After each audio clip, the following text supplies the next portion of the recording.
And thank you for being with us here on UBC TV right from 6:30. I cannot forget to thank you. Those that kickstart your day, open up your day with us here on Good Morning Uganda. Just remind you, we are here every weekday from 6:30.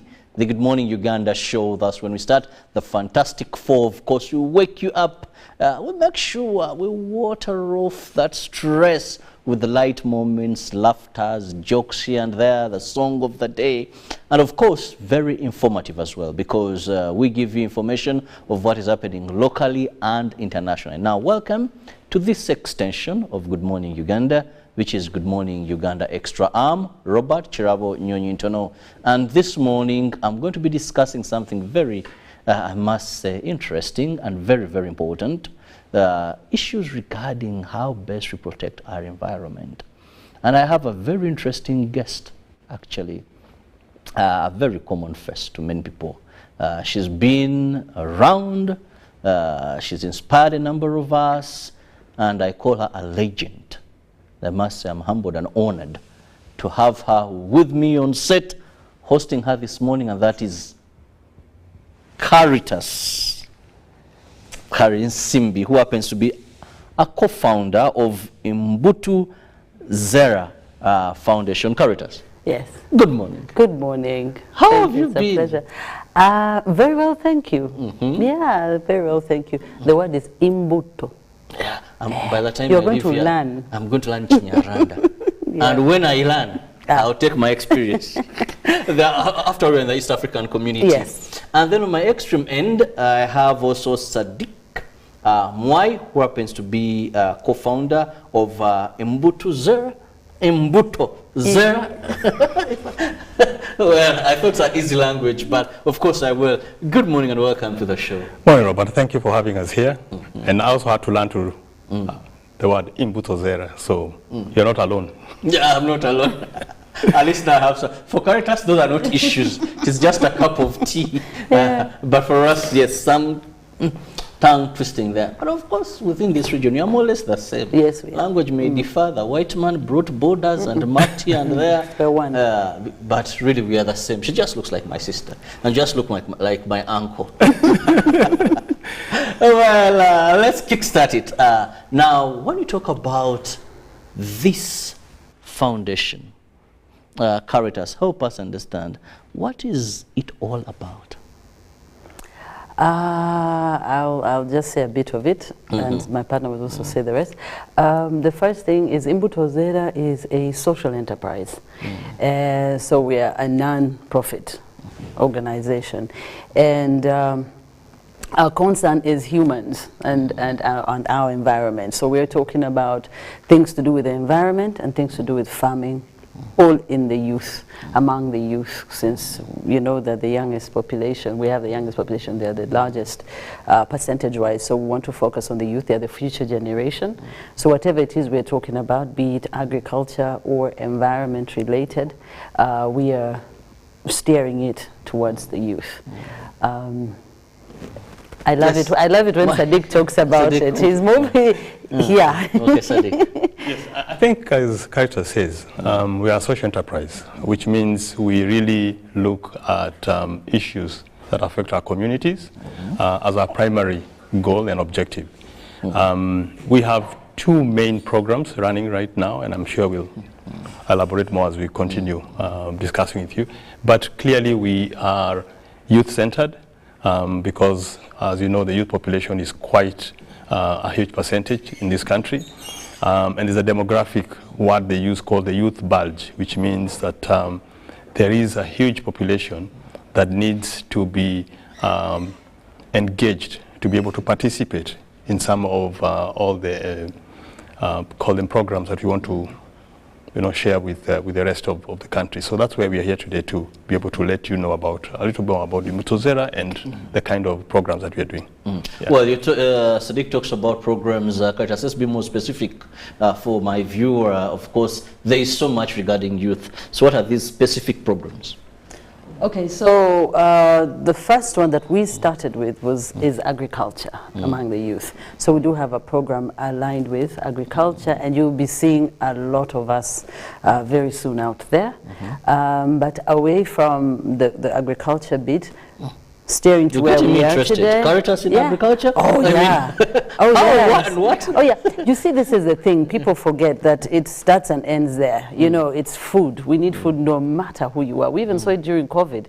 Food was totally scarce, so we're looking for food. Even those who you would think would sustain themselves didn't have any food. Then on the other hand, food with matoke was rotting in farms. Guys were selling eggs at 2K. Those, you know. So food security is a huge issue. And when you think about it, I'm a mother. So when I think about my children in a couple of years to come, I don't want to, I worry. I want them to be involved. I want them to know that they are the future. If they don't take care of themselves right now, if they don't join in, they won't have any food. So it's something that, and also it has allowed me to stand on the outside and look at things differently. Things that concern me, the society, the community, my children, other children. So it is more than just, don't judge a book by its cover, by the way. Don't even try. So away from farming, we have enjoyed immense. We have learned a lot on that journey, and hopefully one time we'll come back and talk about the journey of agriculture and the project. But now when we go to the environment, it's equally the same thing. You're thinking about the future. We think about 10 years from now. How would we be? You know, we're already choking on our own garbage. We're choking on plastic. The other, about a couple of weeks, the roads were trending, potholes were trending, but do you know that it's a cycle that comes also, that also has a contributant from the polythene bag disposal and the usage, you know. So when you think about it, that is one side. But then there's also the side of, we're looking at the polythene, the kavera, the environment. But when we talk about the environment, we're also talking about trees. And let Sadiq talk about that one. Yes, Sadiq, take over. Yeah, sure. I think the way we'll approach this is looking at the impact of the environment, or the impact even to the society. I think there's a term that has crept into use now called the circular economy. And I think this is, circular economy is about to be able to, we've had the term about recycling and reusing, reducing, which are we can call them the mantras of, from an environmental sustainability point of view. So we've looked at that and said, what happens, how do we participate in this environmental debate? As we speak now, there is a treaty that is being discussed, called the Plastics Treaty, which is about how to reduce the incidence of plastic. But closer home, it's really looking at it, what's the impact of the kavera, the single-use plastic, in the society, in the communities, and the impact on the environmental aspects. So that is what we're looking at. That is one of our programs. It's our pet project. But what we're looking at is to ensure that not only do we talk about it, what solutions? Because people say, okay, fine. Everyone knows it's a menace. Everyone knows it's got an impact. Everyone knows that it's affecting us, from a health point of view. What's the solution? So hopefully we'll be able to get into what solutions are we thinking about, and also how do we engage everyone to be able to participate in finding solutions. Well, I love the fact that Sadiq assumes everyone sees, everyone is aware. But that may not be the case. And I want to put it to Caritas. I want to talk about kavera. How big is this problem? Why mothers are so into kavera sometimes? When you look at how they cook, you're like, help me, please. You're killing people. And they're like, no. It is a problem, but you find that I don't think we've appreciated how dangerous, how a problem this is as a country. We've not appreciated, because if we had, or if we have, then I think the situation would be slightly different.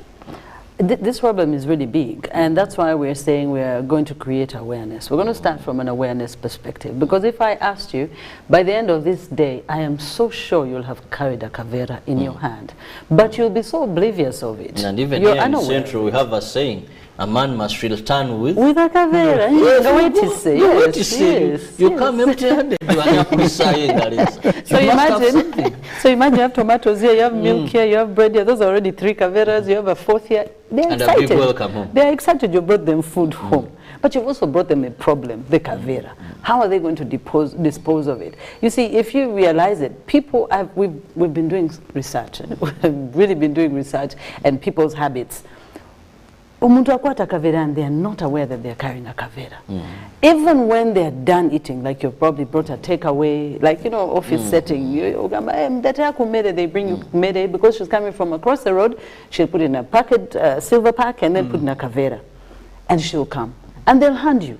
But you're oblivious that you're holding a kavera. You've not noticed that you're holding a kavera.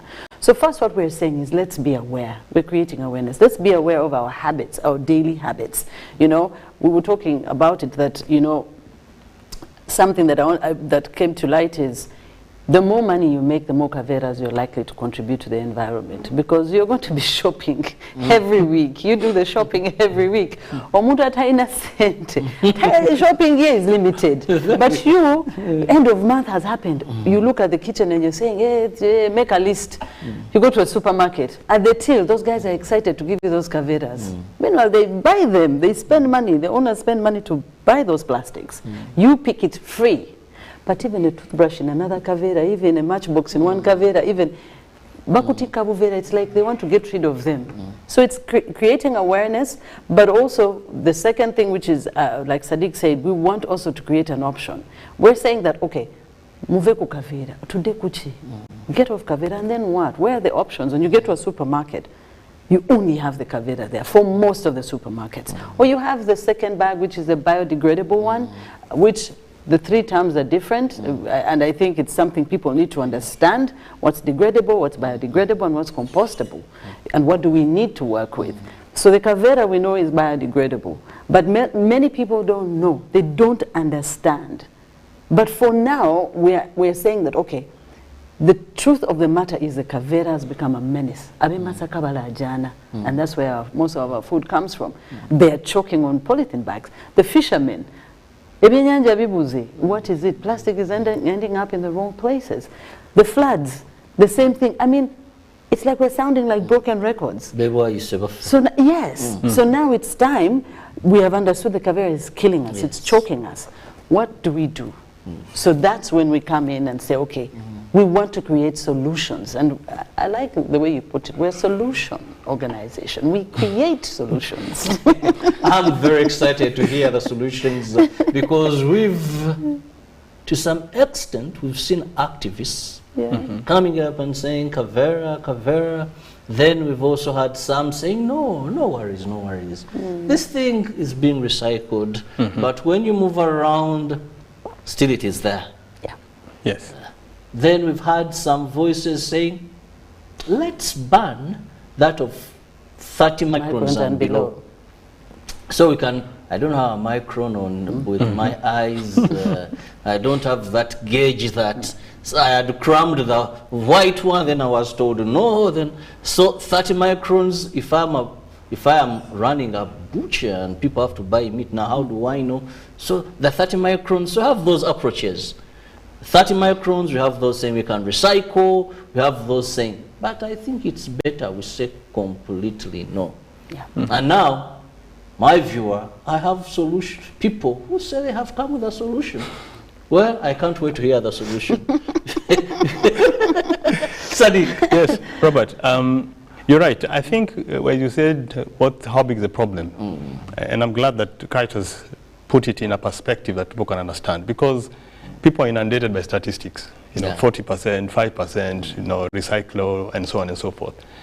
But to the common person, is where we are approaching this is from a common understanding and saying, what does it mean about this kavera problem? So it's not just a statistical problem. It's an actual problem that is being manifested. Like you said, in Massacre, there have been reports that the land has got so much kavera, farmers can't farm. So it's a big problem, but like you said, what we're looking at is what solution. So I think there's three terms that Kate has mentioned about degradable, biodegradable, and compostable. Compostable is the most appropriate because it's made out of natural materials, and as the word suggests, it breaks down.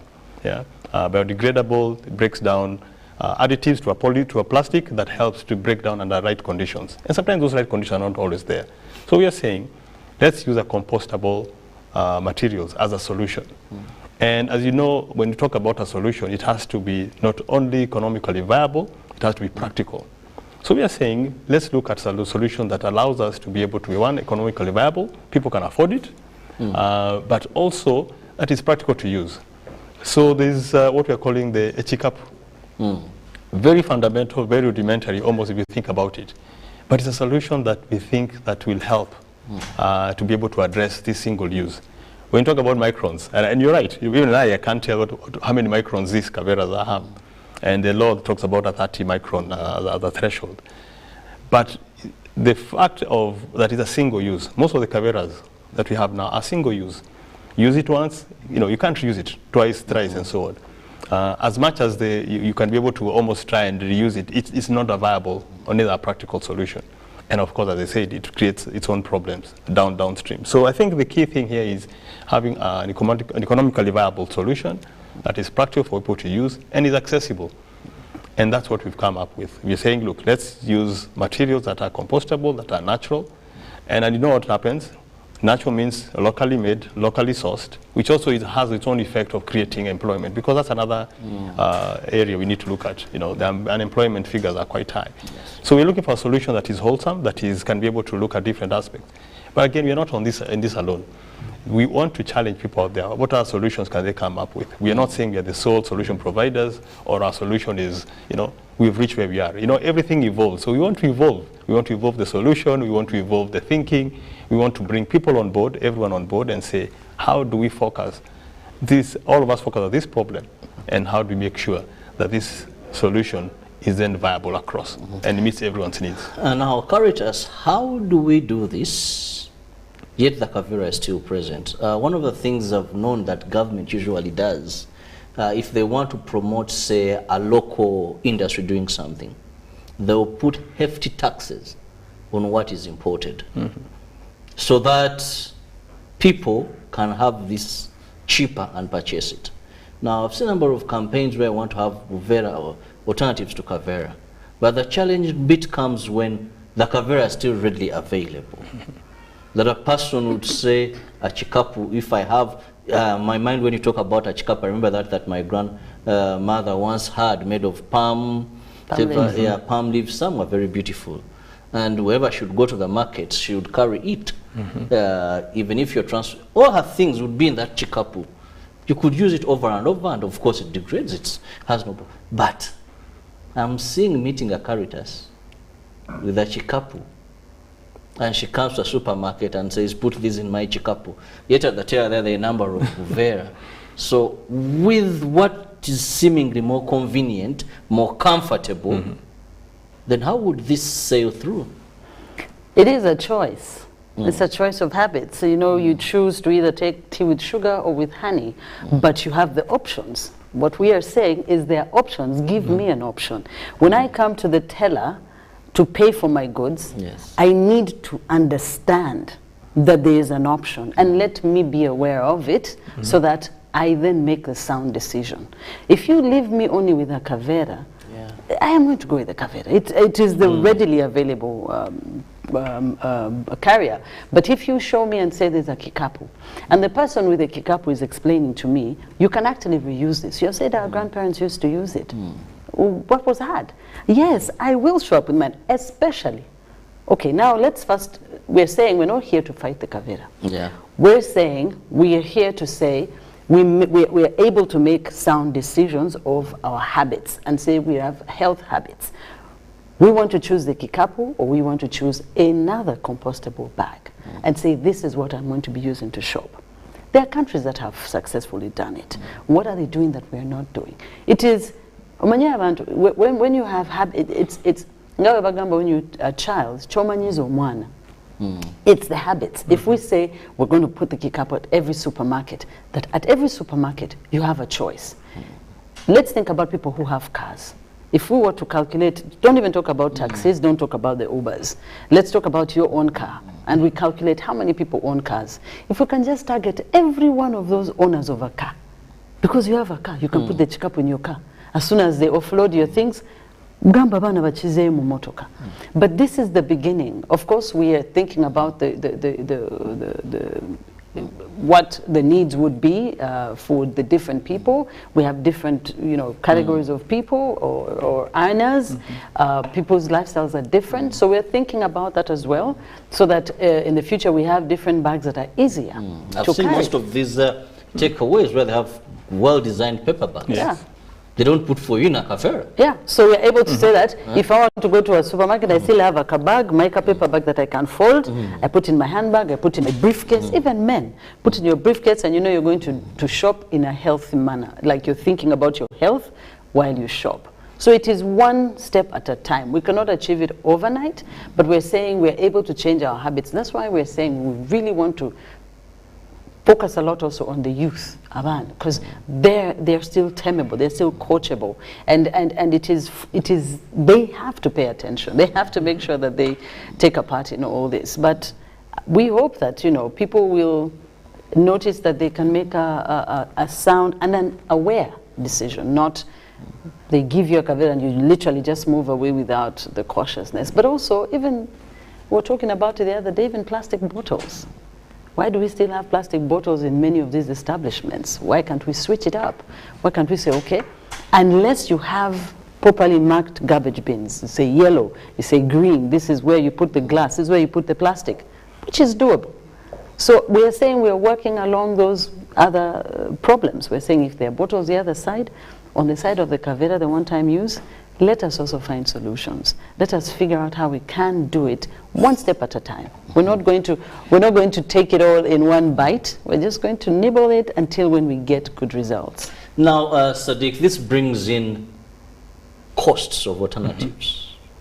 Because one would say kavera seemingly is cheaper. But even the last extreme end of this country, kavera has reached there, and anyone will use it as a package without looking at consuming their profits.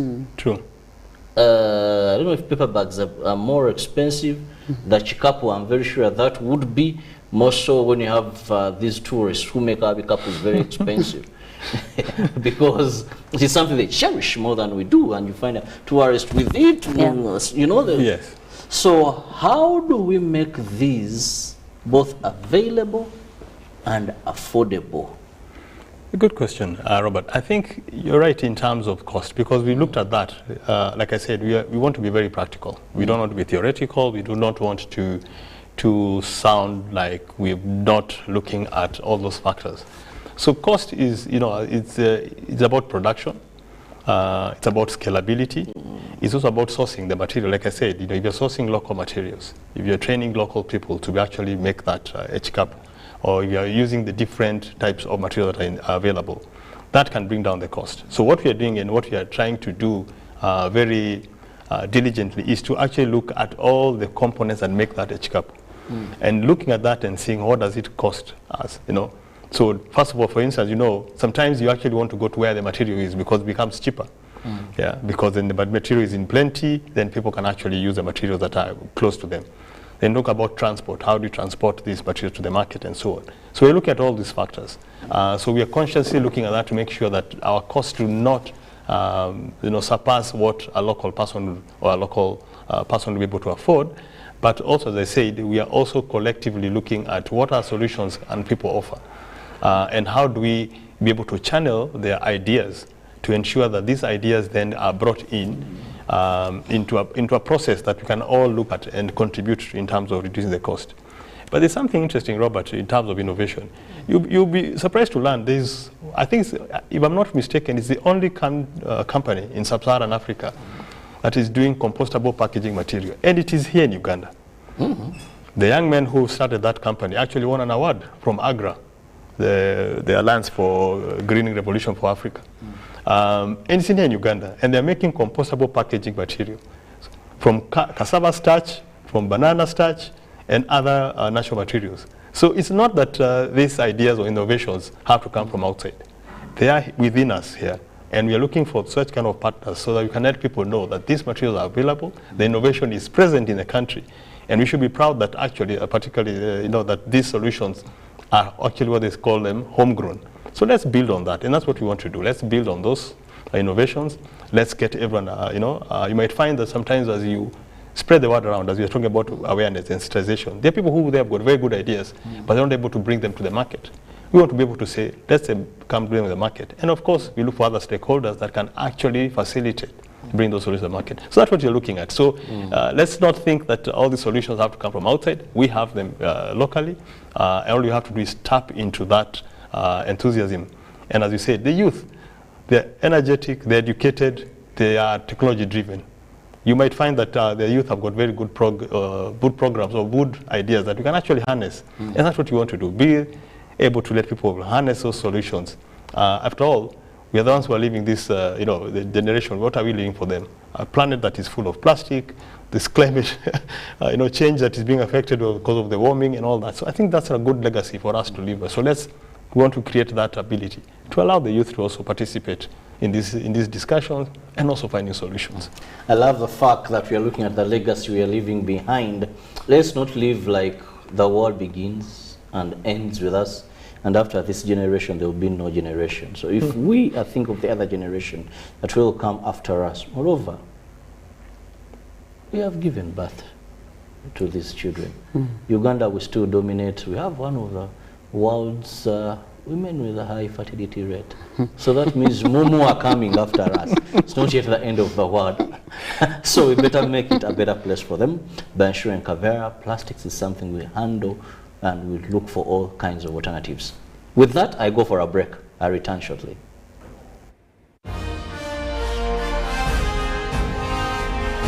Live from UBC Studios in Kampala, this is Good Morning Uganda Extra. The Magical Egypt Tour 2023 is here. A heavenly miracle waiting across the natural and divine attractions of Egypt, such as Cairo, Giza Pyramids, Saqqara, Memphis, and many more that will offer the gift of a lifetime. The chance to unlock all of the hidden powers of mind and soul, gain the enlightenment of the past and the future, and develop the power of healing. Departure will be Friday 16th up to 23rd June 2023. Basic package starting at $1,200, 8 days and 7 nights. To register, come to Gotove Tours and Travel at Nalkwego Complex Suta, UG Extender, George Street, Nakasero, or call +256 758 530 059 or +256 784 568 392 or WhatsApp +256 782 556 078. Only few slots are left. Powered by UBC Television. Iwakato, this is a quick call. I'm almost out of minutes. Now, the center. Why rush through such important conversations? Airtel Uganda has made it possible for you to call across all networks in Uganda at the best rates with the new Bona voice bundles. Stay connected anytime, anywhere, with minutes valid for calls on all networks. Dial *100*1#. Select voice bundles and select Bona voice bundles today. Airtel, a reason to imagine. For 10 years, the Uganda Film Festival has been shining a light on Ugandan cinema. This year, we're celebrating a decade of excellence in filmmaking, innovation, and storytelling. Get ready for a week of physical and online workshops, masterclasses, and film clinics with some of the most experienced film experts in the business. Experience the magic of cinema with a diverse lineup of films from Uganda, Africa, and beyond. The festival runs from the 22nd of May to the 2nd of June 2023 and culminates with the Awards Gala, a glittering event that recognizes and honors the best in Ugandan cinema.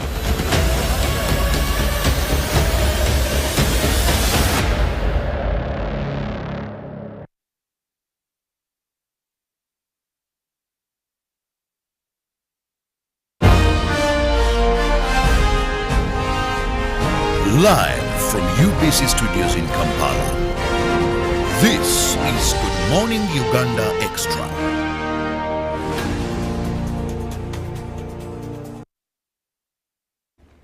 Welcome back from that break and thank you for being with us. It is still Good Morning Uganda Extra on UBC TV. I'm Robert KIrabo in case you've just joined, and I have co-founders of Imbuto Zera. Now, these are people that focus on our environment and with specific feeling and touch for the youth. That is Caritas, Simbi, and Sadiq Mwai. Now, before we went for this break, we were looking at how can we have cheap alternatives so that there is choice at your disposal. Now it's you to decide either to spoil, create havoc of the environment, or say no, I need something better, and even if it comes with a cost, I'll go for that. But now there comes also another argument, Caritas. You know, this Kavera campaign is also another thing because there is monetary attachment to it. There is a school of thought that believe Kavera, if you can recycle, is better than other alternatives because they'll tell you paper bags are made from what? They'll tell you trees. When you talk about the Bikapu, trees. So they're like, so should we cut more trees for alternatives? Which is more dangerous? and that's the argument. And by the way, their line, they have been able to sell through and convince a number of people that those against this then are going to come and cut down trees. Then, you know, rainfall, you know, so who is more dangerous? And Caritas, are you more dangerous? And Sadiq. So there you go. We have, it's so interesting how you brought it up because we have really been thinking about this. We have thought about this so seriously from all corners, from all sides. And yes, you know, you've got to weigh. We're saying the Kavera. First, you look at what are its effects to the environment, to the human, to the animal, to the land. What are the effects of the Kavera? The one-time use Kavera. That's one. Second, we talk about recycling. But the other day we're doing research, and there's somewhere, we're reading somewhere in Europe, where a study was done, a research was done on the water that was coming from a recycling plastic recycling plant. And they did a research on the water, and they also did a research on the air. And they found out that actually the micro bits that come from the recycling plant were in the air. So people were inhaling those products into their system. People were taking it in through the water. So there's so many things that you have to think through, that what you call the cheaper option. In the long, it isn't cheap, actually, if you look at it. And cheap things are always expensive. They always have their own way to it. So you're thinking, okay, fine. Now you've discovered and said, okay, recycling is going to be like this, and disposing is going to have these issues. So we say, what's the alternative? Alternative, cutting trees. Actually, there are so many things that people don't know about this. You don't have to cut a tree. We learned you could just take the branches. You don't have to take the whole tree. And sometimes it's just the bark that you need. You don't need to cut the whole tree to get the bark. You don't need, you know. So there are so many things that people don't know. But here is the most interesting thing. Why not plant a tree when you cut a tree? Which one would be simpler? For you to go and recycle and still have microorganisms in the air and in the water, or if you're going to cut a tree, plant a tree. Get a seedling for the one you have taken away, put another one. Wouldn't that even be an easier choice? It would be. And I mean, how many trees can you possibly plant? Just get an entire community to plant trees as compared to your recycling. Your recycling is one plant that is doing it. Okay, you've created jobs. We don't know how safe the workers are on your plant. Are they covered up? There are so many aspects that you have to look at when you talk about the one-time use Kavera. It's again, we're going back. We're not just fighting the producers or recycling plants. No. We're saying we want to be able to make a sound choice and say, okay, for the environment, why don't we do this? So if you're cutting down trees, plant your trees, and let's be able to get a paper bag, or let's be able to get another compostable material that we can use to carry our things. Yeah. Wow. Sadiq, you wanted to supplement? Yeah, I think it's an interesting perspective, and sometimes people, either deliberately or sometimes unwittingly, put it in a way that, you know, the costs, or the benefits of recycling outweigh, you know, the calling it cutting trees. I remember one comment someone said, you know, are you going to cut wetlands to be able to make the, what do you call it, to make the baskets? And the thing is here, Robert, is you look at it let me give you an analogy. Tobacco. The tobacco industry, is talked about creating jobs, contributing to the tax revenues. They say they're the most highly taxed and they're contributing to the economy. But look at the health cost. This far surpass the benefits, the so-called benefits that tobacco companies or tobacco industry provides. Likewise, like Caritas is saying, recycling has got also its own side effects in terms of microns or in terms of the plastics that actually get into the air or get into the water system. And that itself may surpass and it surpasses actually the benefits, the so-called benefits of recycling. So recycling by itself is not a solution.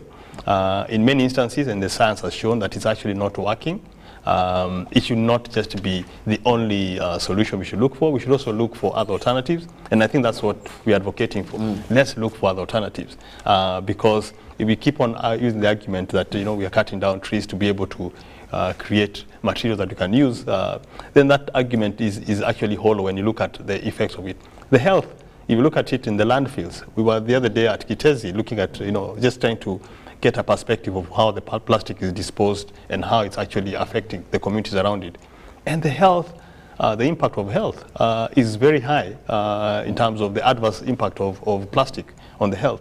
So if you say, let's not cut trees or let's not use compostable material, natural material, because we are saving the wetlands or saving the ecological environment. It's not true. It's not necessarily true. And the last point I think I want to say, Robert, is that if we look at what you're saying in terms of innovative solutions, I've told you about the company that is doing compostables from cassava starch. That does not require any tree in the real definition of the tree.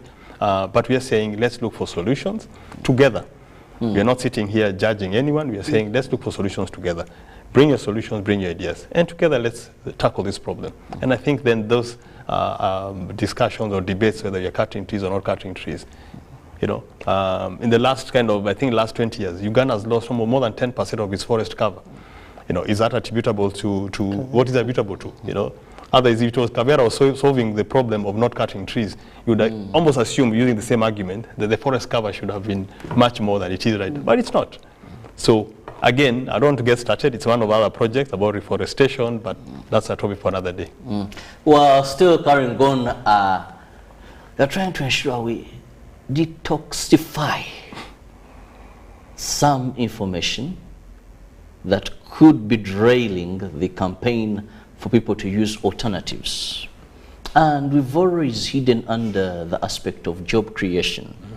Someone will tell you, Uganda, we have many youths that still these youth don't have jobs. And today, when we look at the plastic industry, it has employed all categories. I don't know if Sadiq knows what we call bakawenja. These young boys, they will be at your gate. If you open, they can even squeeze through. But their interest is not to break in hands. They just want that plastic bottle. Kachupa. They just want that kachupa. And so they're saying, look at how many families are feeding off. Look at how many people are being employed. And when we bring alternatives, aren't you sympathetic of how these people are going to fend for their families? There is a belief that can these alternatives be able to create a match to what we are going to be losing, Because the reality is that if all people are well empowered with the right knowledge and you do sensitization, automatically people will say we must make our world a better place for those that are going to come after us. True.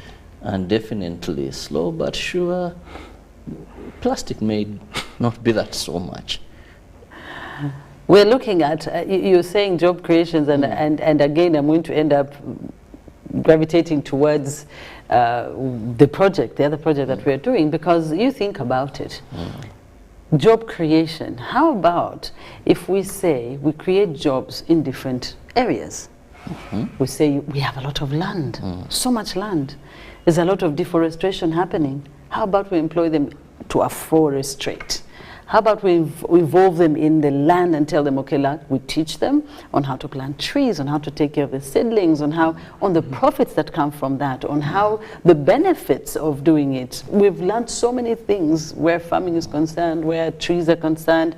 And I feel like, again, like you said, I feel like it's just an excuse not to think further or not to think outside the box. You know, you can create jobs in different areas. I'm telling you, and if we're talking about the youth and them being the future generation, what kind of jobs are we creating for them? The long term, how are they going to still be earning from those jobs if they're alive, if they're healthy, that is to say. But if you're going to give them jobs that make sense, that keep them healthy, that provide for them fully, make them farmers, introduce them to farming. And farming doesn't mean just tilling the land. It's a lot more that's involved there. It is sensitizing them and letting them know, look, your kachupa, how much you get from that? And instead, let me show you how you can make money from microgreens. Grow the microgreens in a year, you have your returns, you know, more than you ever even thought. So it's about thinking outside the box and looking for other alternatives and saying, okay, even that kachupa, in Uganda, we grow the most matoke, I should assume, in Africa. But there are so many byproducts of matoke that people do not know that would be used, from the fruit itself to the plant to everything on that matoke. Imagine you introduce that muvubuka to matoke growing and these other byproducts of matoke and what they can get from them. You will have created jobs in a more sustainable manner, not those kachupa. If they have not, there's just a lot of sensitization that needs to be made for the people to understand what's going on. Yeah. So the kachupa.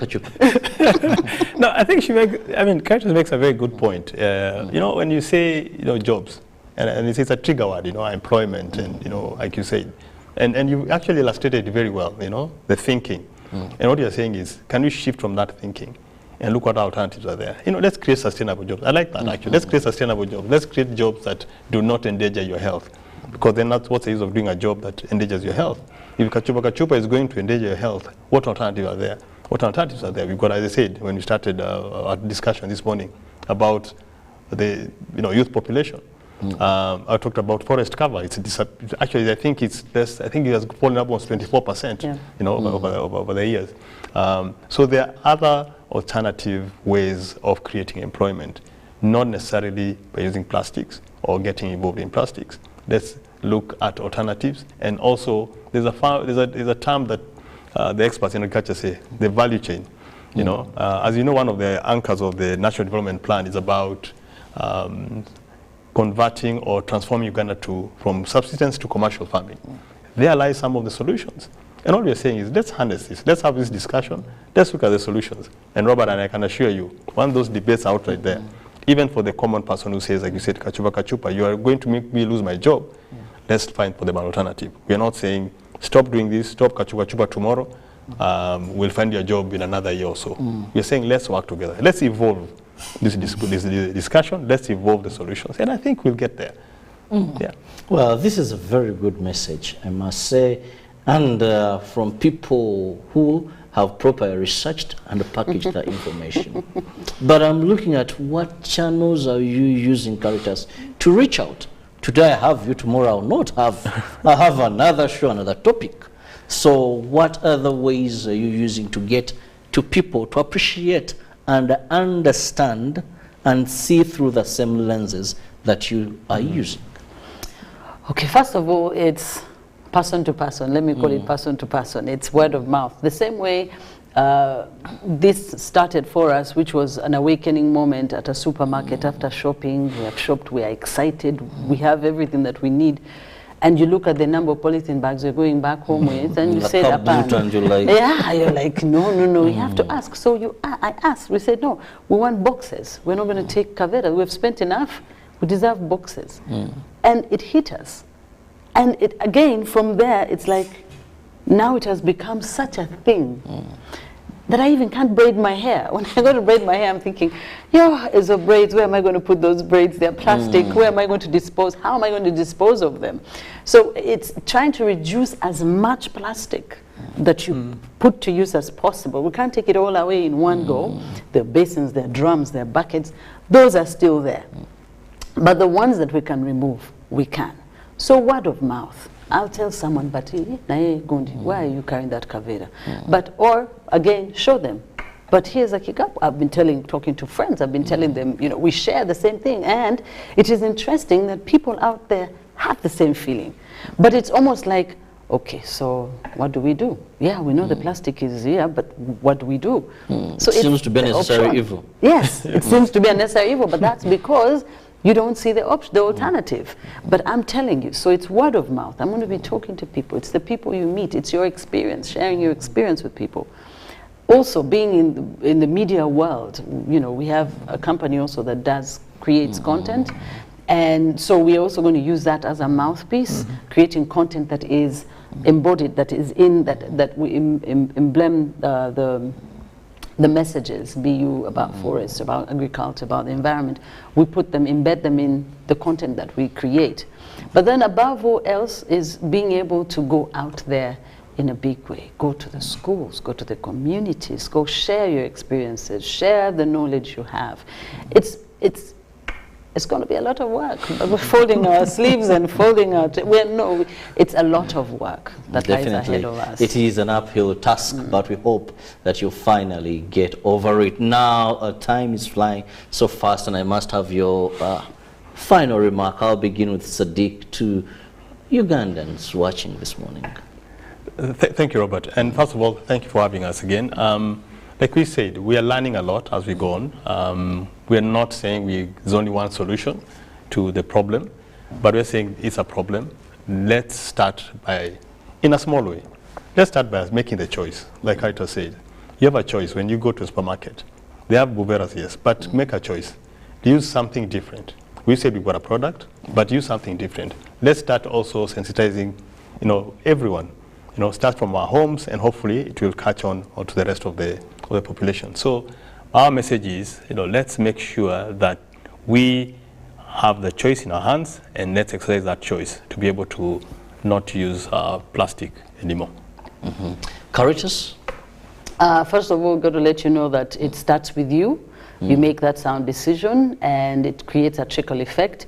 But also it starts with our leaders. Being in a leadership position means that what you do, everyone else gets to emulate or even, do the same. I mean, someone is going to say, but how come they are using, So we want to take that away. So, and then also if, like Sadiq called out, partners, people who feel the same way, who carry the same thought and same feeling, please come, let's work together. If you have products or you have an idea for a compostable product can work with, any alternative you think you have, please come forward, come to us, get onto our website, Imbuto Zera, get in touch with us, and we'll be happy to work with you, be you government or just your layman, anybody, whoever you just may be. We're a non-profit organization, but we've got the human at heart. Wow. Yeah. Thank you so much, Sadiq and Caritas from Imbuto Zera. And of course, you, our viewer who's been watching, take the message on. Continue, continue, continue. And we believe together we can be agents of change. It starts with you. Like she has said, we need to make the world a better place for that will come after us. Yeah. See you tomorrow, God willing, for God and my country.